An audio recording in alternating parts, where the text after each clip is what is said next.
Hello, in this video we will be talking about forces, effect of force in terms of motion of the body. Okay, but before I can start that, I will need to talk about the categories of the various types of forces. So the very first one is the contact force. As the name itself suggests that when the force is exerted, two bodies should be in contact with each other. It's more like kind of pushing or pulling. And the other type of force is the non-contact force. And obviously, as the name itself suggests, for non-contact forces, the body should not be in contact and still they can exert the force on each other. I will tell you where you can find the contact forces and non-contact forces. So first of all, let me just give you the examples of various contact forces. First example of contact force would be simple push and pull. Another example that is the friction. When two surfaces come in contact with each other, friction is exerted between them. And then we have air drag. You can feel the air drag or push of the drag from the air when you are traveling in a vehicle or something. And next thing which happens to be important and it's called as normal. We'll talk in more detail about the normal reaction. Okay, so that is contact force, and I got few examples of non-contact forces, and the very famous one is the gravitational force. Well, anything that's happening around is because of the gravity. You release something and it falls down only because Earth is a track. That's the gravitational force in effect. And another thing is the magnetic force, where we can play around with the magnetic poles and they exert force on each other without being in contact. And then the next one is electrostatic force, where two charges they exert force on each other without coming in direct contact. Okay, that was all about the categories of forces. Okay, let's talk about various types of contact forces. First of all, let me just start with something called as push or pull. So you got a body and you're applying a direct force onto it. You kind of pulling it, and you see that the body starts to move, and that's what it is. I mean, a push and pull force. The second force would be called as friction.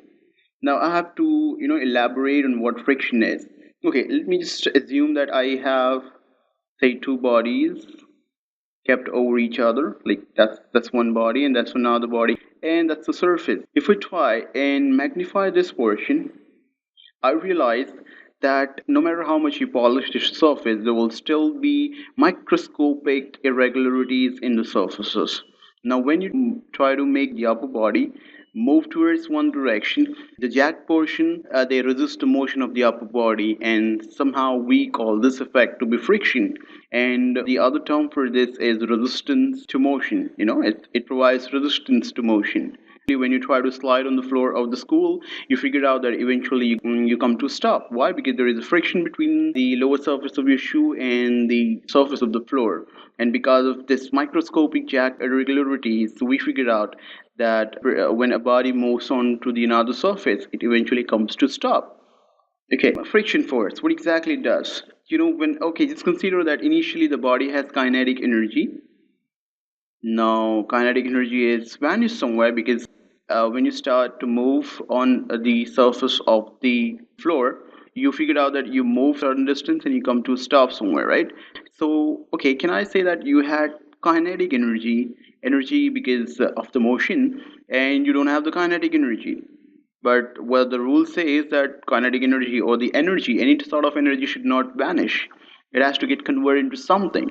So usually, when friction comes into the picture and it seems to dissipate some sort of energy, always remember that energy is getting converted into heat energy. So the friction force is responsible for converting any type of energy into heat energy. Like if suppose you're sliding along the floor and you find yourself stopped, and that's because your kinetic energy has converted into heat energy between the bottom of your shoe and the surface of the floor. Okay, so always remember the friction results into dissipation of energy, and energy gets converted into the heat energy. The third type of force is the air drag. Air drag is more evident when we're dealing with a skydiver. Okay, that's my skydiver, it seems. That happens to be the parachute. Well, that's not quite artistic though. That's the parachute there. All right. What happens is we know that there is a weight acting downwards. That weight is nothing but the force of the body, and because air is trying to rush through this particular parachute, there is a force exerted on that thing. So now this thing will be called as air drag. Okay, and if you realize, you figure out that air drag is nothing but a type of frictional force where the friction is provided because of the motion of the air or motion of a body through air. It works both the ways. Okay, and that's the air drag. And the last one would be called as the normal force I was talking about. And this is very, very important to understand. Normal force. Always remember that when we say normal in physics, we mean to say perpendicular. When I say perpendicular, I mean to say something which is at 90 degrees. This is the floor, okay? And there is a person standing on it. Okay, now what happens is, you know that the person has some sort of weight, and weight will be acting on the ground because weight always acts downward. This is nothing but the gravitational force, right? And always remember that in order to make this person stable, balanced, I would say, it's very, very important to counterbalance this force, to W. And in order to make it balanced, there is another force that comes into the picture, which is exerted by the surface onto the body. That's called a normal reaction. Always remember that the normal force is the reaction to some action. Over here in this sphere, the action is the weight, and well, as you can imagine, the weight is the action, and there is an equal and opposite reaction. So normal. That's why sometimes we do call it as normal reaction because it's the result of an action, and it's normal to the body. It's perfectly perpendicular to the body. That's why it is called as normal. Okay, now different kind of example. Okay, I got this person standing on an inclined plane. That's the weight direction, no doubt about it. Okay, but we know that in order to be balanced, weight has to be counterbalanced by something else, some other force, and that force, as you already be knowing, will be normal. But as I told you, normal means perpendicular.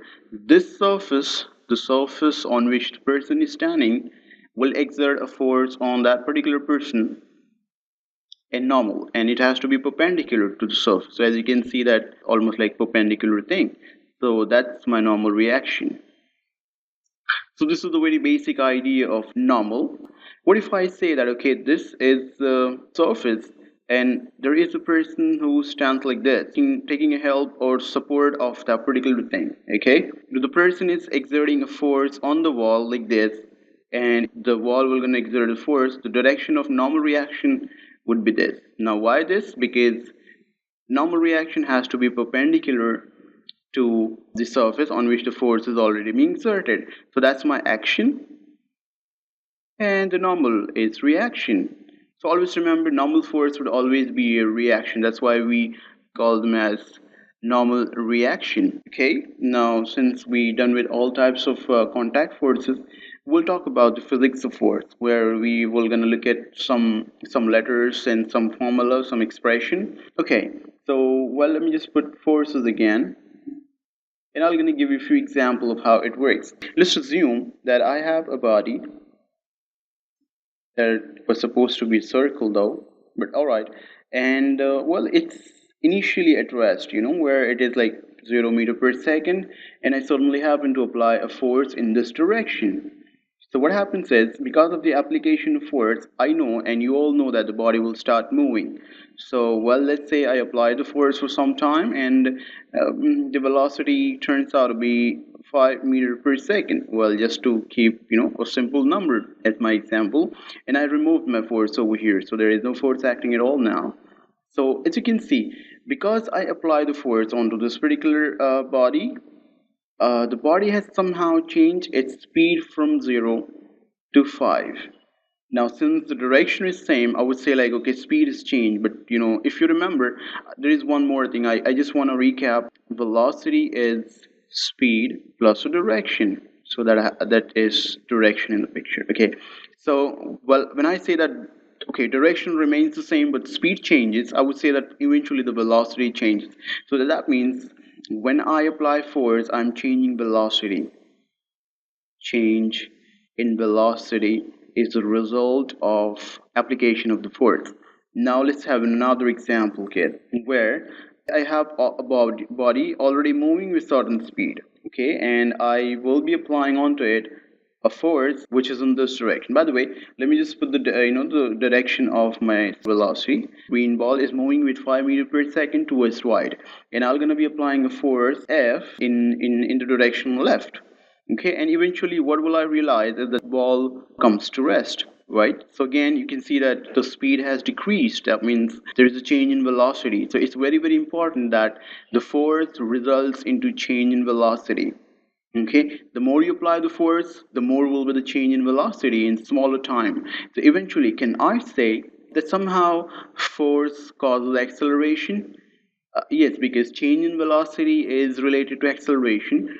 So I would say that, okay, somehow my force is responsible for causing an acceleration. I would say that's a proportional sign. That means if you increase, that's a mathematical term. When I say that when I increase the force, my acceleration changes.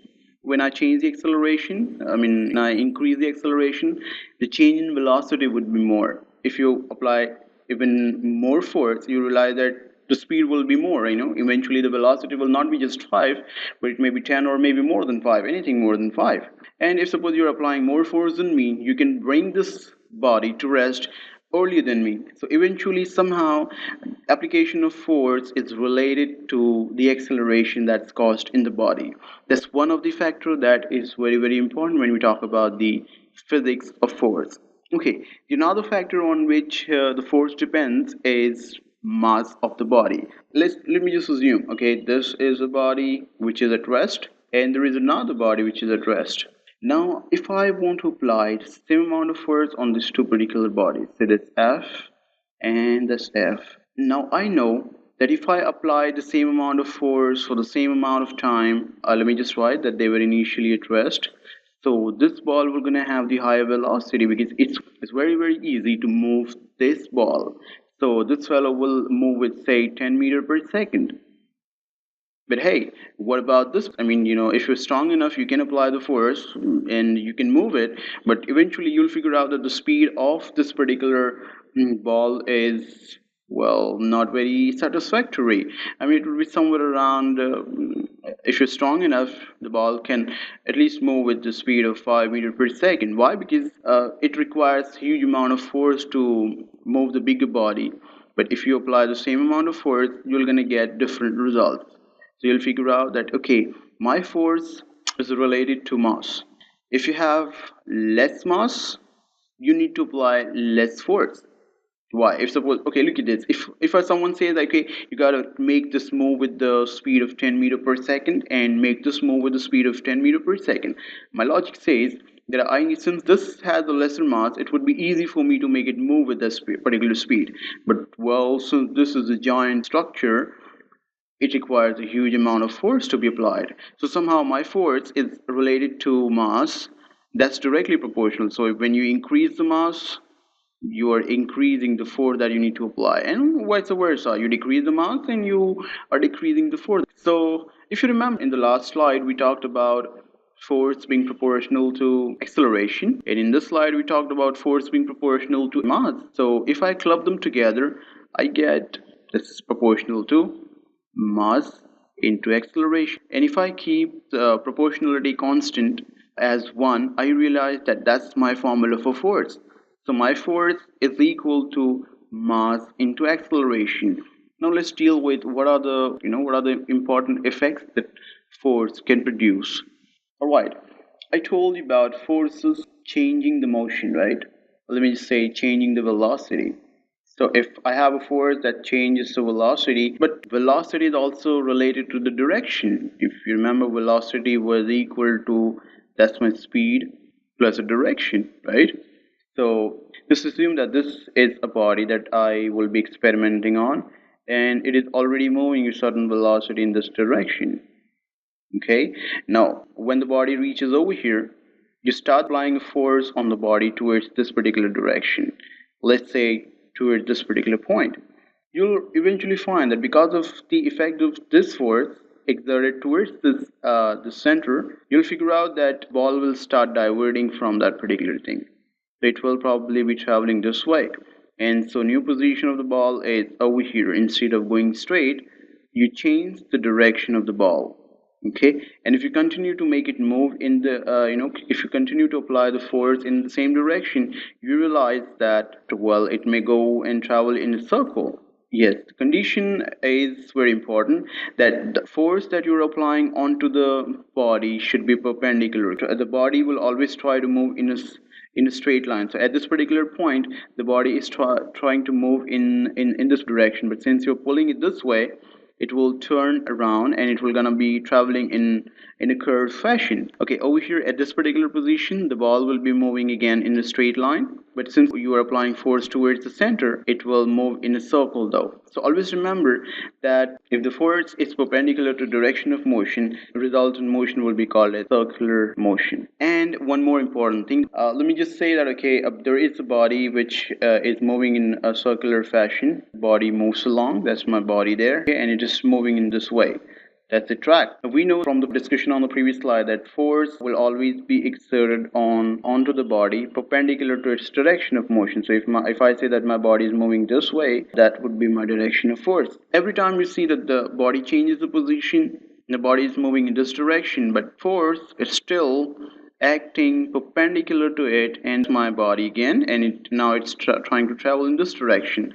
But if you agree, force will still has to be like perpendicular to it, and that's the direction of force. As you can see, all the time my force, which is acting on the circulating body, is perpendicular to the direction of motion, and it is acting towards the center. So I will going to be calling that force as centripetal force, which is being exerted on the body and which is towards the center of the circular path, I would say. So centripetal force is responsible for body to move in the circular path. Okay, now it's time to move on and deal with something which is very fundamental for the physics of force.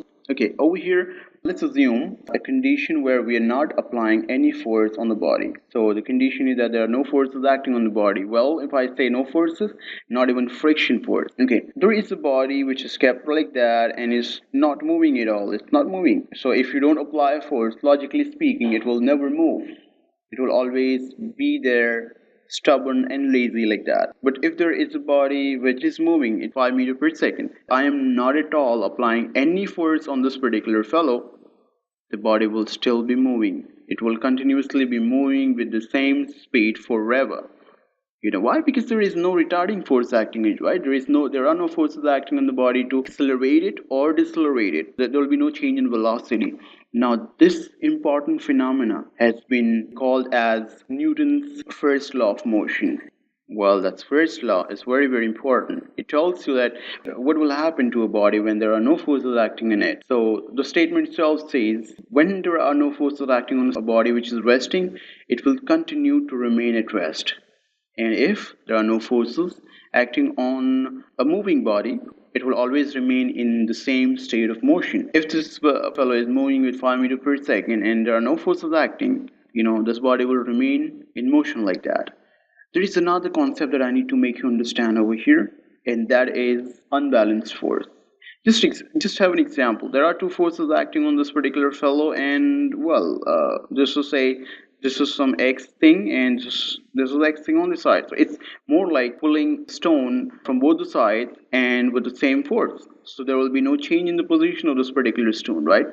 Okay, so if there are no forces acting, or if there are no unbalanced force acting on this particular fellow, I would say that this body will remain at rest. And the same goes this way. If I have a situation where there is a y force acting in this direction and there is another y force acting in this direction, they will eventually cancel out each other to give you no force condition, right? So with this, we're going to end this video. Now I'll just run a quick recap of whatever we did here. We talked about various types of forces. We talked about contact and non-contact forces, and we dealt with only the contact forces. We talked about the normal reaction. We talked about the friction and all. we were dealing with the formula F is equal to mass into acceleration. I forgot to say one thing: force is equal to mass into acceleration is not the definition of force. It's just a formula. It's just another formula of force, but not the definition. We'll deal with the definition of force in a topic which is called momentum. After F is equal to ma, we talked about forces acting on a circulating body, and we came to know about a word which is called centripetal force, and it is applicable only when the body is moving in a circle. Okay, then we talked about Newton's first law of motion, which is right there in front of you. Um, and it says that if there are no forces acting or no unbalanced forces acting, body will remain at rest or it will continue to be in a uniform motion. Okay, here we talked about changing the motion. In the next video, we'll be talking about change in the shape of the body.